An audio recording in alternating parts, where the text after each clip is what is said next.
आदिमं पृथ्वीनाथमादिमं निष्परिग्रहम् आदिमं तीर्थनाथं च ऋषभस्वामिनस्तुवम्।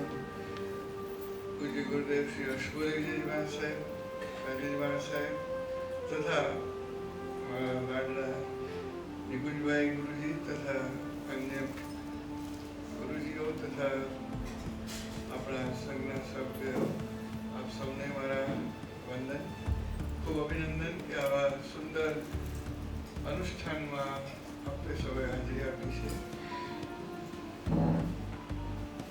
બહુ જ વ્યસ્તતા હતી, સવારે પણ પ્રોગ્રામ હતા, પણ થોડી તબિયત પણ નાદુરસ્ત હતી, પણ એનો ખૂબ આગ્રહ હતો અને આ પ્રસંગ એવો હતો કે મારે આવવું જોઈએ, એટલે ખાસ હું એના માટે આવ્યો છું. મને ખ્યાલ છે કદાચ ગુરુદેવે બધી માહિતી આપી હશે, બાકી નિકુંજભાઈએ પણ આપી હશે કે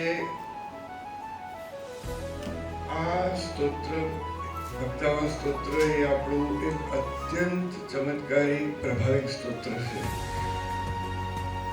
મનુષ્ય જીવનમાં અધ્યાત્મનું ખૂબ મહત્વ છે, આપણે સૌ જાણીએ છીએ, પણ સામાન્ય માણસને અધ્યાત્મ એટલે આત્મા સાથે સંવાદ કરવાની તક જલ્દી મળતી નથી. સંસારના પ્રવાહમાં આપણે એટલા બધા અસ્ત અને વ્યસ્ત થઈ જઈએ છીએ. આદિ વ્યાધિ ઉપાધિ આજુબાજુની અનેક સમસ્યાઓ બધું આપણને ઘેરી વળે છે. વિશ્વની સમસ્યાથી માંડીને દેશની સમાજની સમસ્યાથી માંડીને કુટુંબની અને સ્વયંની સમસ્યાઓ અને બીમારીઓ બધામાં આપણને આત્મા વિશે વિચારવાનો કે સાધના કરવાનો સમય મળતો નથી. તો આપણા મહાન પુરુષોએ, આપણા મહાન આચાર્યોએ, મુનિરાજોએ એવા સુંદર સૂત્રોની રચના કરી કે જેથી સામાન્ય માણસ આવી આદિ વ્યાધિ ઉપાધિમાંથી મુક્ત થઈ જાય. એટલું જ નહીં, પણ આત્મા સાથે એનું અનુસંધાન થઈ જાય અને મોક્ષ માર્ગે એની સુંદર ગતિ થાય. એમાંનું એક શ્રેષ્ઠતમ કહી શકાય, નવસ્મરણનું એક મોટું રત્ન એ આપણું ભક્તાવા સ્તોત્ર. એની કેવી રીતે ઉત્પત્તિ થઈ વગેરે ચર્ચા તો થઈ જશે અને થશે, પરંતુ મારે કહેવું છે કે ભક્તાવા સ્તોત્ર માત્ર સાંભળવાનું સ્તોત્ર નથી. હું જાણું છું એ સંસ્કૃતમાં છે, પણ એનો અર્થ એ દરેક સાધકે બરાબર સમજવો જોઈએ, અર્થનો વિસ્તાર સમજવો જોઈએ, પછી એની અંદર શું ભાવાર્થ છે એ સમજવાની કોશિશ કરવી જોઈએ, અને એનાથી વિશેષ જે ગુરુગમ્ય વાત છે એની અંદર રહેલો ગૂઢાર્થ, ગૂઢ અર્થ શું છે એ આપણે સમજવું જોઈએ. હું આપણો વધુ સમય નહીં લઉં, ખાલી 2 શ્લોક ઉપર 3-4 મિનિટ વાત કરીશું. આપણે બધા જાણીએ છીએ કે ઉદ્ભૂત ભીષણ જલોદર ભાર ભોગના શોચ્યામ દશા મોહકતાસ્તુત જીવિતાશા તત્પાદ પંકજ રજો મૃત દિગ્ધ દેહ મર્ત્યા ભવંતિ મકર ધ્વજ તુલ્ય રૂપા. એટલે કે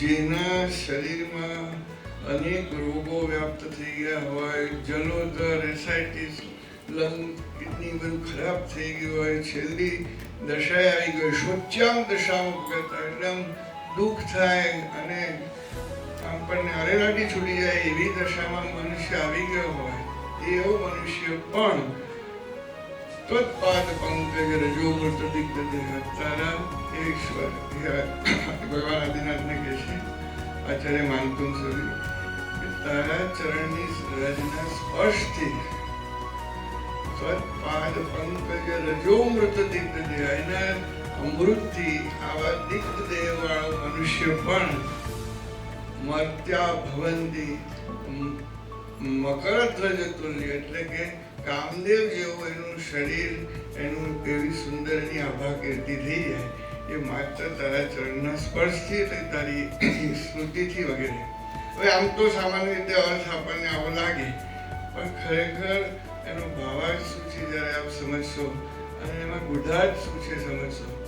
આખી જલોદર એટલે આપણે એસાઇટિસ થઈ ગયું કે બીજા દિગ્ધ દેહ થઈ ગયા એવું નથી કહેવા માંગતા. એ એનાથી આગળ કહે છે કે જેના શરીરમાં લોભ મોહના જલોદરો થયા છે, ક્રોધ માન માયા થઈ છે, રાગ દ્વેષ થયા છે, દિગ્ધ દેહ જેનું મન શરીર બધું બળી ગયું છે આ કશાયોથી, એવાને તારા ચરણના સ્પર્શથી એની રથથી આવું કામદેવ એટલે કે જેને કામના ઉપર વિજય મેળવ્યો છે એવા બનાવે. હવે આવા જે અર્થ અને ગૂઢાર્થ છે એની શ્રેણીઓ જેમ જેમ આપણે દીપ જઈએ એમ સમજવા મળે. અને એવું કહે છે બુદ્ધસ્ત્વમેવ વિબુધાર ચિત્ત બુદ્ધિ બોધાર ત્વં શંકરોસી ભુવનત્રય શંકરત્વાत् ધાતાસી ધીર શિવમાર્ગ વિધાનાत् ભગવ્યક્તમ ત્વમેવ ભગવન પુરુષોત્તમસી. કે મારે કોઈ બીજા દેવની જરૂર નથી, બરાબર ને? તમે જ દાતા છો, તમે જ શંકર છો, તમે જ પુરુષોત્તમ છો, તમે જ બુદ્ધ છો. બુદ્ધસ્ત્વમેવ વિબુધાર ચિત્ત બુદ્ધિ. અને કેમ તમે બુદ્ધ છો, કેમ તમે શંકર છો, કેમ પુરુષોત્તમ છો, એની બધી જે વાત છે અંદર અદ્ભુત વાત છે. અને બુદ્ધ એટલે પ્રબુદ્ધ, જેનું સંપૂર્ણ ખુલી ગયું છે, જેના બ્રેનના 100 બિલિયન ન્યુરોન્સ કોસ્મિક કોન્શિયસનેસ સાથે જોયું છે, જેને આત્મકલ્યાણનો રસ્તો મળી ગયો છે, કેવળ જ્ઞાન પ્રાપ્ત થઈ ગયું છે, એવા આ પરમાત્માની વાત છે. આવા મહાન વારસાના આપણે સંતાનો છીએ, આપણા માલિક છીએ આપણે આ બધાના. અને એની આપણે ખાલી બે ચાર ગાથો આમ તેમ બોલીને એનો અર્થ ભાવાર્થ ગુઢાર્થ સમજ્યા વગર કરીએ એ યોગ્ય નથી. એટલે આવા સુંદર 48 થી 53 દિવસના અનુષ્ઠાનનો પૂરો લાભ લેજો.